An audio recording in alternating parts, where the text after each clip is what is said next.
Hai semua, kita bertemu lagi dalam Kisah Seram.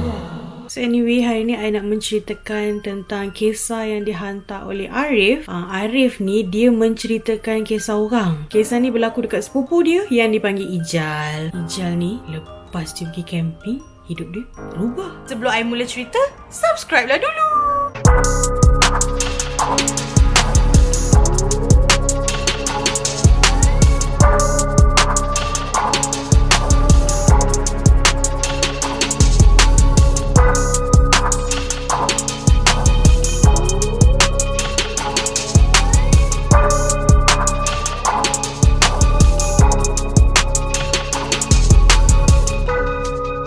Okay, Ijal ni dia pergi camping dengan kawan-kawan dia.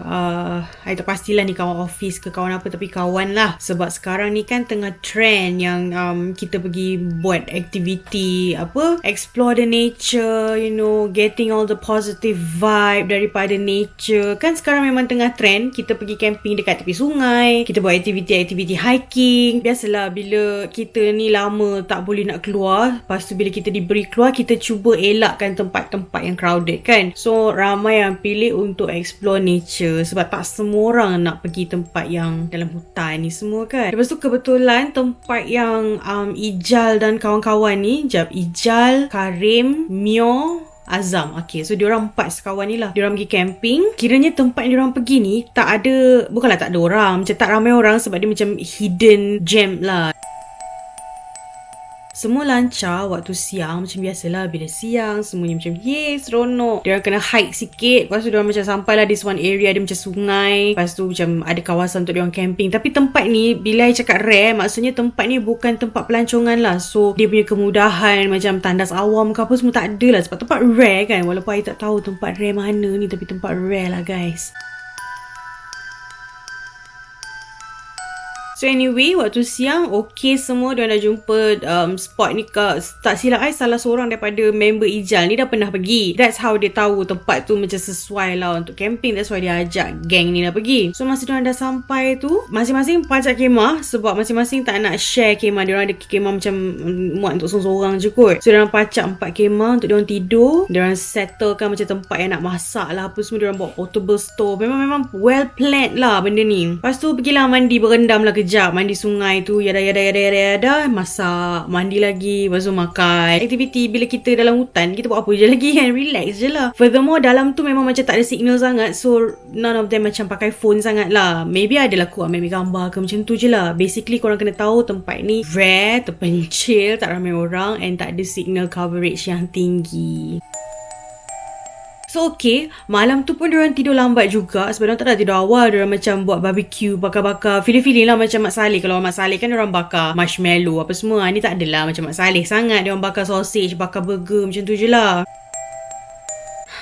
Kalau dah kata kisah seram, mestilah ada kejadian kan. So waktu ni dah pukul 3 pagi. Tiba-tiba Ijal ni terjaga nak terkencing. Tapi like I said kan, dia bukan ada tandas awam tempat ni. So kalau kau nak kencing, kau memang kena pergi sungai tu lah. So waktu siang, of course seronok-seronok pergi sungai. Tapi bila dah malam, actually not malam pula, dah subuh-subuh sepi tu, pagi buta tu, ada perasaan yang macam nak pergi ke tak nak pergi ke tak nak pergi ke tak nak, sebab sorang-sorang. Kau tak buka lagi ni kemah orang lain. Kalau kau nak pergi kencing, nak minta orang teman, kau kena ketuk kemah orang lain. So sekarang ni Ijal macam fikir, lama-lama tak tahan dah. Okey lah, tak apalah, pergi. Dia keluar kemah tu, tengok, of course tak takut, hutan kan. Tengok keliling tak ada apa, macam elok je. Yang lain-lain pun gelap, so maksudnya yang lain-lain tidur lah, so malas lah nak kacau. Jadi macam dia yakinkan diri dia lah, be a man, macam tu. Okey lah, pergi kat sungai tu, pergi kencing. Bila dia dah kencing, dia dia nak balik kepada kemah dia tu, dia seperasan. Dekat sungai tu, dia macam ada batu tau. Batu yang memanglah boleh lepak atas batu tu. Sebab batu tu macam besar jugalah. Dia macam batu yang besar, lepas tu macam lepeh. So atas tu boleh duduk lah. So dia nampak macam ada orang baring tau. Dia tak pastilah betul ke tak, tapi dia secara, apa orang kata, secara spontan, oi, okey ke tu? Dia macam tak tahulah apa dia fikir. Dia just pergi tegur macam tu kan. So orang tu tadi yang tengah baring tu, Ijal dah takut juga. Sebab lepas dia cakap oi okey ke tak tu, dia macam tersedar, weh benda pelik, tak payahlah tegur. Macam entah orang tak tidak ke kan. Sebab dia nampak sosok tubuh macam orang tengah baring, tapi dia tak boleh nak double confirm itu orang ke apa ke kan. Aduh. So orang tu yang dah baring tu, dia macam angkatkan badan dia, kaki masih menunjuk macam baring lah. Dia just bangun sikit, dia pandang. Lepas dia pandang je Ijal pun terpandang je dia. Ijal tak nampak sangat muka dia ni sebab gelap. Memang tak ada lampu, tak ada apa. Ijal pun sendiri tak bawa torchlight sebenarnya. So orang tu lambai, aku Musa, dia jerit macam tu. So Ijal macam, aku Ijal, kau okey tak? Macam just nak bagi tahu nama dia. Tetap dia nak tanya, kau okey tak? Sebab macam tak logik je kan, pukul 3 pagi tu main baring atas sungai kan, benda mamat ni. So dia bila dah dengar orang tu cakap Musa tu, dia tanya, dia dah macam okey lah kot, manusia kot tu nak tanya. Sebab kalau orang tu tak ada kemah, boleh lah join diorang. So orang tu cakap, aku okey, aku biasa dah tidur sini. So Ijal macam masuk hati lah, malas juga nak panjangkan apa ni, situasi tu kan. So dia angkat thumbs up, dia macam okey. So dia macam belah je, naik je lah dia punya apa ni, macam naik bukit sikit. Bukanlah naik bukit, macam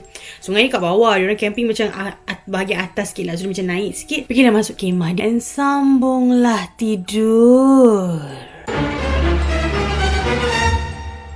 Esok tu dia terjaga sebab dia dengar bunyi laungan azan. Dia terus terjaga. So dia tengok macam dah cahaya tau daripada luar kemah. Macam dah siang lah, tapi ada azan. Dia keluar lah daripada kemah dia. So dia nampak kawan-kawan dia muka terkejut tengok dia keluar daripada kemah tu. Weh, Ijal, diorang macam tu tau. So dia macam weh, pahal. Lepas tu diorang keluar, serius lah kau kat dalam tu. Lepas tu dia dah macam panik kan. Pahal. It turns out diorang bangun, taklah pagi, diorang bangun macam pukul 10-11 macam tu. Diorang dah bangun 3 orang. Lepas tu diorang macam pergi terus mandi sungai. Diorang ingatkan Ijal tu tak bangun-bangun. So dah pukul 12 macam tu, lepas diorang mandi-mandi tu, diorang nak masak tu yang diorang buka kemah Ijal. Diorang tak jumpa Ijal kat dalam tu. So diorang assume Ijal tak ada. Dia memang dah buka, masuk tengok Ijal tak ada. So tu yang diorang pergi cari. Tapi diorang pun tak ada nak pergi travel mana-mana sangat sebab they don't know the area. Kan diorang panggil. Dah lah macam I cakap lah, tempat tu rare. Tak ada orang lain pula kebetulan nak bercamping kat situ, diorang je ada kan. So dia memang panik. Itu yang diorang pakat-pakat untuk azan tu. Sebab macam dah tak tahu. Lepas tu of course lah, kita ni dah biasa sangat kan dengar kadang-kadang ada orang hilang kat hutan, ada orang hilang kat sana sini. So pendekatan betul lah diorang terus azan. Masa diorang azan tu, masa Ijal keluar tu, diorang terkejut sebab sumpah diorang cakap diorang dah check dalam kemah, Ijal tak ada.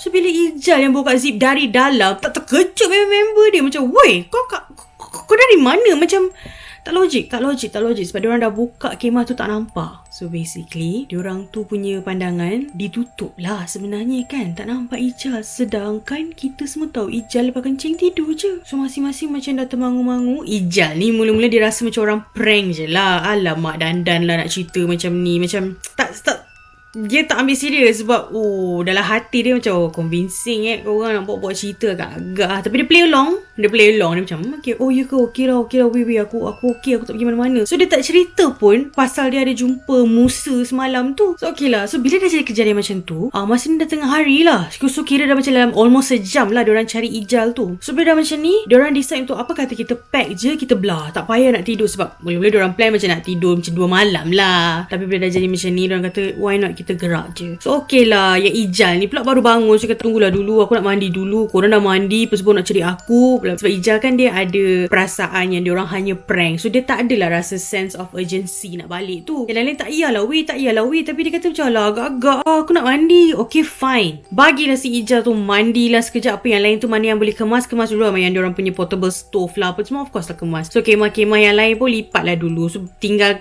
Ijal punya barang je lah last.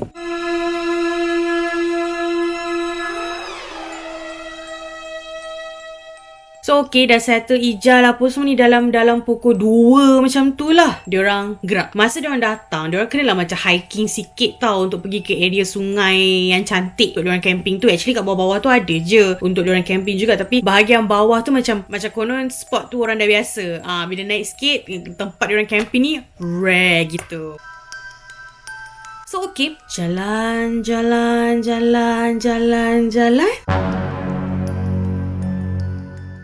Guys, takkan tak biasa kalau cerita pergi camping-camping ni. Apa jadi? Sesat lah. Tak jumpa-jumpa jalan keluar. Masalahnya, diorang tak perasan tau yang diorang ni sesat. Sebab 4 sekawan ni memang berjalan. Until lah Mio, dia terkena serangan asma. Maybe anxiety attack kot. Sebab Mio macam cungap, panik kot. Sebab dia tengok jam dia pukul 7 malam. Sedangkan diorang tengok langit cerah macam pukul 2 petang. And tak nampak pun macam nak masuk senja dah. And to be honest, Ijal ni cerita dekat Arif yang waktu tu diorang semua ni tak penat. Almost 5 jam berjalan cari jalan pulang tak penat.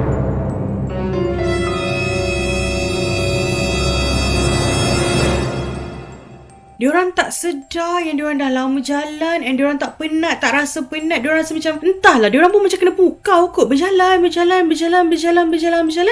lah si Mio ni kena serangan asma. Nasib baik dia bawa inhaler dia. So dia macam tenang sikit tu. Dia bagi tahu korang, aku bukan apa. Aku macam tak sedar hati lah. Dia cakap, cuba korang tengok jam masing-masing. Pasal betul lah, masing-masing tengok phone masing-masing. Like, 7 o'clock. Tak terasa nak check phone ke, nak tengok jam ke, tak ada. Sebab masing-masing tahu jalan mana yang nak kena pergi untuk keluar. Tak ada pun salah seorang pun yang macam, kita dah sesat ni, tak ada. So bila dah macam tu, Mio ni cakap, aku rasa ada kena-mengena lah pasal Ijal hilang pagi tadi. Apa kata kita azan? Sebab diorang memang dah cari Ijal. Lepas tu bila diorang azan, diorang jumpa kan. So kali ni Mio kata, why not kita azan lagi sekali. Mesti insyaAllah kita boleh jumpa jalan keluar. Okay, empat-empat ni azan. Habis je azan tu, terus nampak jalan yang memang diorang duk cari tu. Baru diorang nampak yang langit tu dah senja. Sebab pukul 7 lebih kan, dah senja. So okay, diorang dah nampak laluan tu. So diorang pun lalu, diorang pun turun. Sebab masa datang kan hiking naik atas, ni pun turun sikit. Tapi tak adalah macam extreme hiking ke apa, tak adalah. So dah turun, jumpa kereta, masuk je lah kereta ramai-ramai. Semua senyap ni, semua senyap.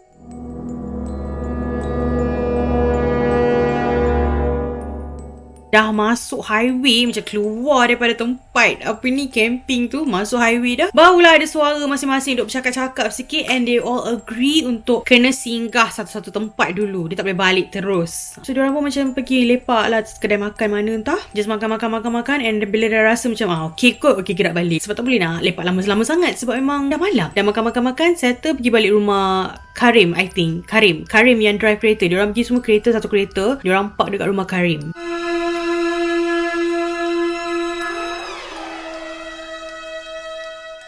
Bila dah balik, masing-masing tak ada apa yang berlaku. Ijal pun rasa macam dia tak ada apa yang berlaku. Until lah dia perasan after seminggu 2 lepas habis camping tu, dalam kehidupan seharian Ijal ni, dia semakin tak pastilah dia yang pelupa ke, atau dia ada masalah di mana dia selalu lupa mana dia letak barang. Kalau I cerita ni, of course korang tahulah kan, benda ni dialih. Tapi waktu tu Ijal macam rasa, asal aku sangkut kunci kereta. Macam dia dah balik kerja, dia sangkut. Esok tu nak pergi kerja atau nak keluar makan ke apa, dia tak ada kat situ. Jenuh lah cari satu rumah kat tempat entah mana-mana. Macam aku letak sini ke kunci ni, macam tu tau. Dia sampai tahap pernah dah minum, tapi tak ada. Kadang-kadang kita kan macam dah minum, malas nak cuci dulu, kita letak je barang kan. So dia dah minum, dia letak je cawan dalam sinki kat dapur. Dia naik atas bilik dia, cawan tu kat bilik dia.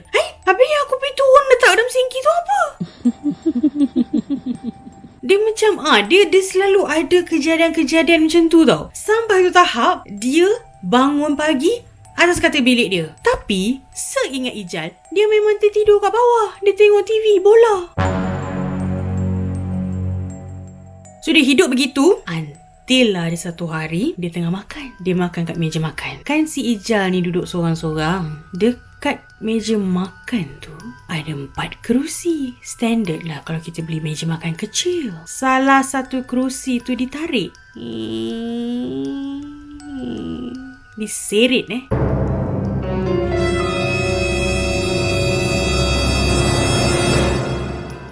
Tak sudah dengan itu, dia perhati je senyap. Dia tak bergerak dia perhati je. Bang! Kerusi tu macam ada orang lempar tau. Dia tinggalkan semua makanan dia. Dia lari naik atas, masuk bilik dia, kunci. Ijal ni call Arif. Call Arif, suruh Arif datang rumah dia sekarang. Datang. Arif ni duduk dekat jugalah dengan si Ijal. So that's why dia call Arif kot. Sebab Arif pun memang ada kunci rumah Ijal. So okay, Arif datang, masuk macam biasa, bagi salam apa semua. Tapi dia tak nampak Ijal kan. So dia kata okay lah, dia jerit nama Ijal. So Ijal turun. Memang Arif nampak situasi tu ialah ada meja makan, ada makanan, bungkusan. Sebab si Ijal tu tapau je sebenarnya. Kan ada satu kursi yang terjatuh. So Ijal turun. Ijal kata tolong aku kemas siap meja ni. So cakap okay lah. So dia tolong kemas. Dia angkat balik kursi tu, masukkan balik dekat rapatkan dengan meja semua. Diorang masuk bilik. So kiranya Ijal ni nak sambung makan ke atas lah. Tapi dia nak Arif ni teman. So bila dekat bilik ni lah yang Ijal cerita dekat Arif daripada A to Z. Arif ni, dia macam, sebab kau duduk seorang kot. Sebab sebelum ni, Ijal tu, dia menyewa rumah tu ada 2 lagi housemate dia tau. But then because of pandemik ni apa semua, so agaknya diorang kena buang kerja ke apa ke. So diorang macam decide untuk stop menyewa kat situ, pindah balik kampung. So Ijal, dia dah jumpa patutnya penyewa lah, housemate dia. Tapi orang tu pula, macam dia kata nak tunggu COVID ni reda baru nak masuk. So lambat lagi lah. That's why dia tengah menyewa sorang-sorang. So bila Arif ni dengar je, so dia assume bila Ijal duduk seorang, so dia jadi macam paranoid kot. Selama hari ni dah ada kawan-kawan kan. So bila duduk seorang agaknya tu yang macam nampak benda ke, padahal benda tak ada. Sebab sebelum ni Ijal ni normal je. So bila tiba-tiba member ni cerita macam tu yang Arif macam mungkin dia ni sunyi kot. So Arif offer lah untuk, tak apalah kalau kau rasa something is wrong somewhere, aku temankan kau lah beberapa malam. So sepanjang Arif duduk kat rumah tu, teman Ijal, dia tak pernah kena apa-apa gangguan. So daripada duduk teman 2-3 hari, Ijal pujuk Arif, okey lah Arif pergilah pindah kat situ. Sebab sebelum ni pun Arif duduk dengan family dia je. Kira macam pindah taman lain je lah macam tu. Tapi dalam dekat lah, radius yang dekat. Sepanjang diorang jadi housemate ni, dia selalu tanya Ijal, kau okay tak? Ijal, dia kata gangguan tu tak pernah habis. Bagi Arif, it's all in the mind gitu. Dia memang macam, Arif memang langsung tak percaya benda ni gangguan. Kadang tu lah bila kita tak percaya sangat orang, kita lah kena. Yes. Ada satu malam tu, yes, Arif pulang kerja lewat malam. Sampai rumah macam biasalah, Arif kan tak pernah kena kacau. So dia bukan takut hantu pun. Dia pun tak rasa rumah tu berhantu. Dia pun tak pernah kena kacau hantu ke apa kat rumah tu kan. So dia duk rasa yang cousin dia paranoid, cousin dia yang forgetful, cousin dia yang macam, cousin dia ada problem lah. Bukan rumah, bukan gangguan, bukan apa. Sebab dia tak kena apa-apa kan. Inilah masanya Arif diuji. So dah sampai rumah tu, masuk macam biasa, masuk bilik dia. Dia kena keluar untuk pergi bilik air. Bilik Ijal ada bilik air sendiri. Bilik Arif tak ada. Bilik Arif kena share bilik air dengan penyewa lain lah. Sebab dia orang punya bilik tak ada. Bilik kecil sikit lah, bukan master kan. So dia nak pergi mandi, kena keluar lah, pergi bilik air kat luar.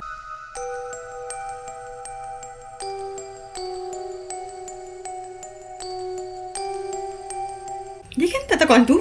So tengah malam tu mandi. Dia mandi ni pakai shower gel, mandi semua la. Boom. Dia ingatkan blackout sebab lampu tu padam. Dia buka pintu tu, dia tengok kat luar lampu tu pasang. So meaning bukan blackout. Kalau bukan blackout, maksudnya ada orang tutup lampu lah. So dia nak check, dia pergi buka pintu bilik Ijal. Tapi bilik tu kunci. Ijal ni dia ada habit, bila dia tidur aja dia kunci. Kalau waktu dia tak tidur ke apa, dia tak kunci. So okay fine. Dia macam okay tak apa, maybe Ijal nak kenakan dia. So dia pergi tengok dekat switch kat dinding luar bilik air tu. Memang betul switch tu tertutup. So dia on lah balik, pum, lampu tu pasang. Okay lah. Dia kata Ijal lah ni nak kenakan dia. Okay tak apa. Dia masuk, dia sambung lagi mandi. Sebab badan dia bersabun lagi. Sambung mandi untuk bersihkan apa semua. Pom, lampu tu padam lagi. Kali ni dia cepat-cepat buka, dia tengok sebab nak tangkap Ijal lah kan. Tetap tak ada Ijal. Dia dah rasa lain macam. Kalau Ijal lari pun mesti dia dengar pintu tu bunyi kunci ke apa, tak ada tau. Lepas tu dia dengar bunyi shower tu makin makin perlahan. Dia pusing, dia nampak tombol shower tu memang bergerak sendiri. Tutup.